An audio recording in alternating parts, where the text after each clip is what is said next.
Kenapa umat Islam berbeda-beda padahal Tuhan dan Nabi sama?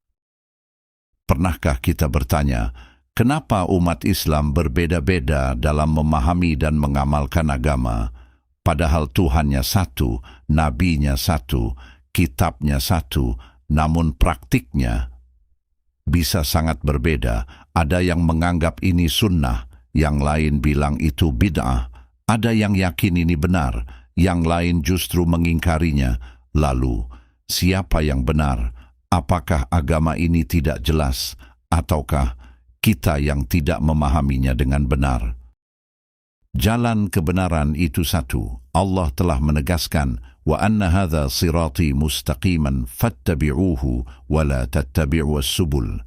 Dan bahwa yang kami perintahkan, ini adalah jalanku yang lurus, maka ikutilah dia, dan janganlah kamu mengikuti jalan-jalan yang lain. Quran Surah Al-An'am, ayat 153. Jalan kebenaran itu satu, tapi jalan kesesatan banyak. Artinya, perbedaan bukan karena agama ini tidak jelas, tapi karena manusia yang menyimpang dari jalan yang satu itu. Mengikuti hawa nafsu, Allah Azza wa Jalla berfirman, فَإِنْ لَمْ يَسْتَجِيبُوا لَكَ فَاعْلَمْ أَنَّمَا يَتَّبِعُونَ أَهْوَاءَهُمْ. Jika mereka tidak mengikuti kebenaran, maka ketahuilah mereka hanya mengikuti hawa nafsu. Quran Surah Al-Qashash, ayat 50. Banyak perbedaan muncul karena mendahulukan logika di atas wahyu, fanatik golongan, tidak mau tunduk pada dalil. Manusia makhluk paling misterius dan kreatif. Dalam suatu eksperimen di kelas, penulis pernah meminta 40 siswa dalam satu kelas mendefinisikan apa itu pena. Siswa dikasih waktu 5 menit dan diminta menjelaskan satu persatu. Semua jawaban siswa benar, namun berbeda-beda, seperti pena ialah alat untuk menulis. Yang lain menjawab pena ialah sesuatu yang biasa digunakan siswa untuk mencatat dan sebagainya. Artinya, jika ada 40 siswa, maka ada 40 jawaban yang berbeda, namun maknanya sama.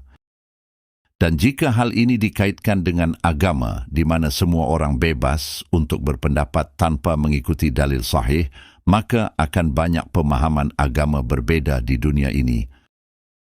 Tidak kembali ke pemahaman sahabat. Rasulullah SAW bersabda, "Khairun nasi qarni thumma alladhina yalunahum." Sebaik-baik manusia adalah generasiku, para sahabat. Hadis Bukhari dan Muslim. Dan dalam hadits lain, "Ma ana alaihi wa ashabi." Yang selamat adalah yang mengikuti aku dan para sahabatku. Inilah kunci besar yang sering dilupakan. Bukan hanya kembali ke Al-Quran dan Sunnah, tapi harus dengan pemahaman para sahabat. Perpecahan itu sudah dikabarkan.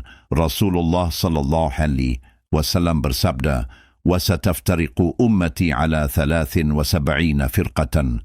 Umatku akan terpecah menjadi 73 golongan. Semuanya menyangka benar, namun hanya satu yang selamat, yaitu yang mengikuti jalan Nabi dan para sahabatnya. Solusi itu semua adalah kembali ke pemahaman sahabat. Inilah jalan keselamatan, kembali kepada Al-Quran, mengikuti sunnah Nabi, memahami dengan pemahaman sahabat, belajar dari ulama ahlus sunnah, ikhlas mencari kebenaran.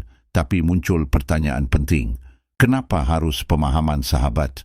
Kenapa tidak langsung Al-Quran dan Sunnah saja, sesuai pemahaman kita? 1. Sahabat adalah generasi yang paling paham agama. Allah Azza wa Jalla berfirman, "Fa'in amanu bimithli ma amantum bihi, faqad ihtadaw." Jika mereka beriman seperti kalian, para sahabat beriman, maka mereka telah mendapat petunjuk. Surah Al-Baqarah ayat 127. Perhatikan, Allah tidak mengatakan cukup beriman saja, tapi harus seperti imannya para sahabat.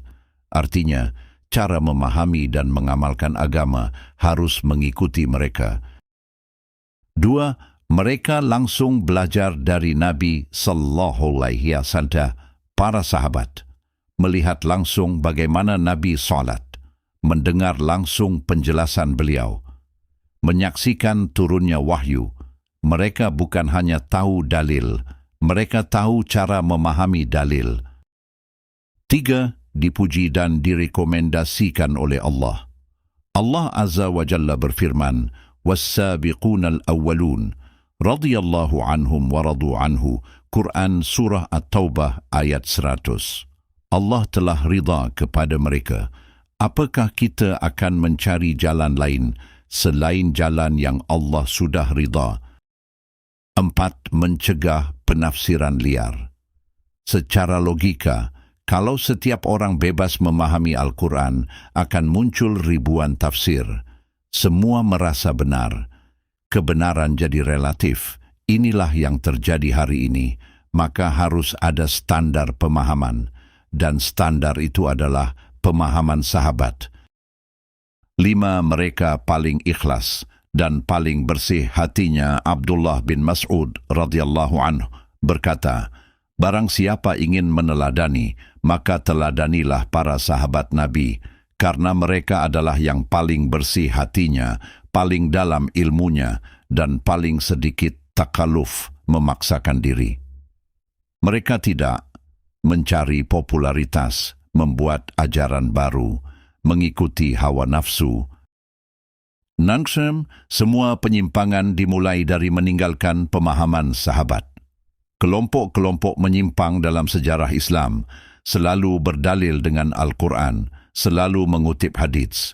Tapi mereka tidak memahami seperti sahabat. Akhirnya ayat ditafsirkan sesuka hati. Hadits dipelintir maknanya. Bahkan sahabat pun pernah salah meski mereka pandai bahasa Arab dan hidup bersama Rasulullah SAW. Ini penting.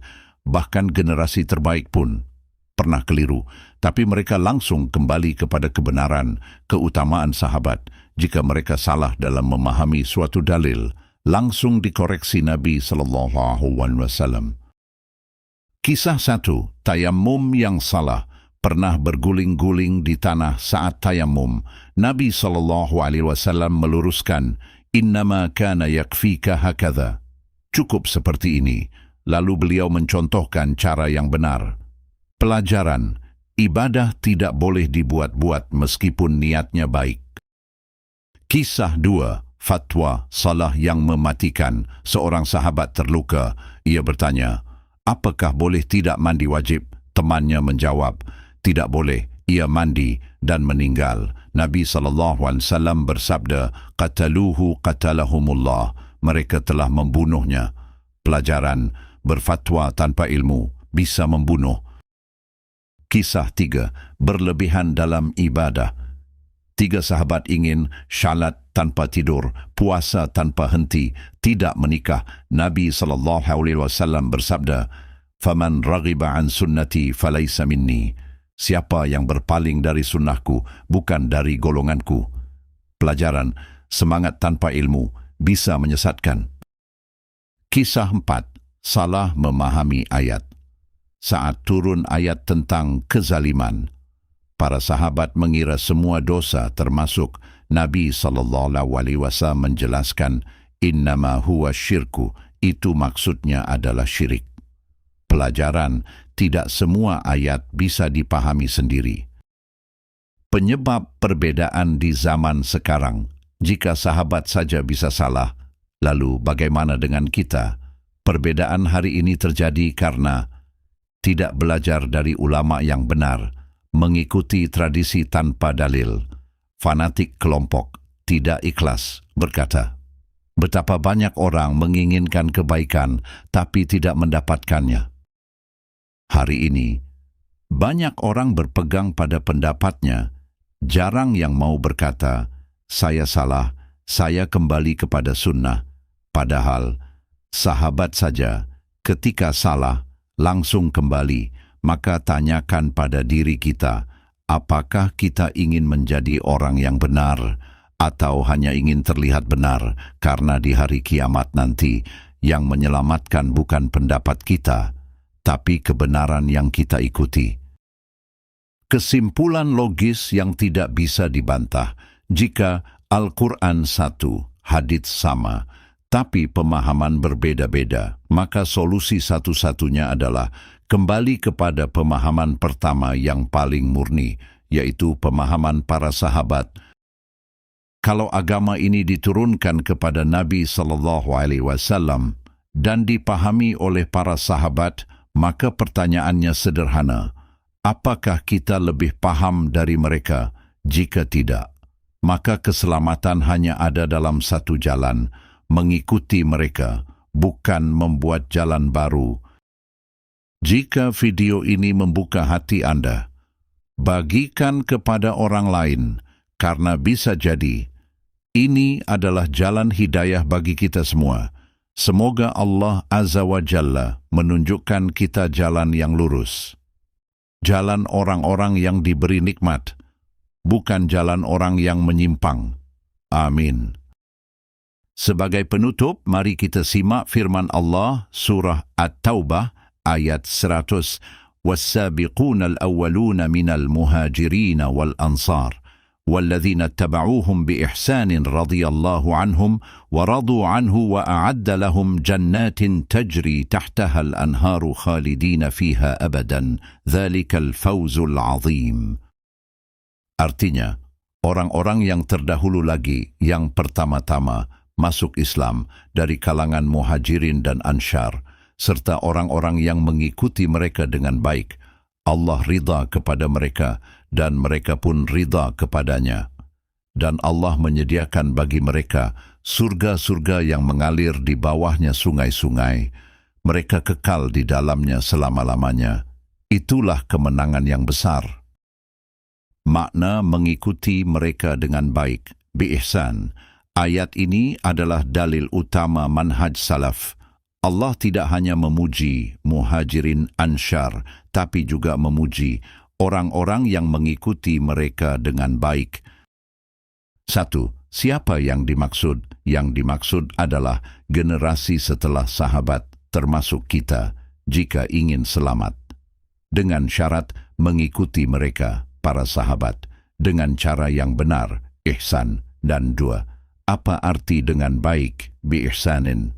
Menurut penjelasan para ulama salaf, bukan sekadar ikut, tapi mengikuti dalam akidah, keyakinan, mengikuti dalam ibadah, mengikuti dalam cara memahami dalil, mengikuti dalam akhlak dan manhaj hidup.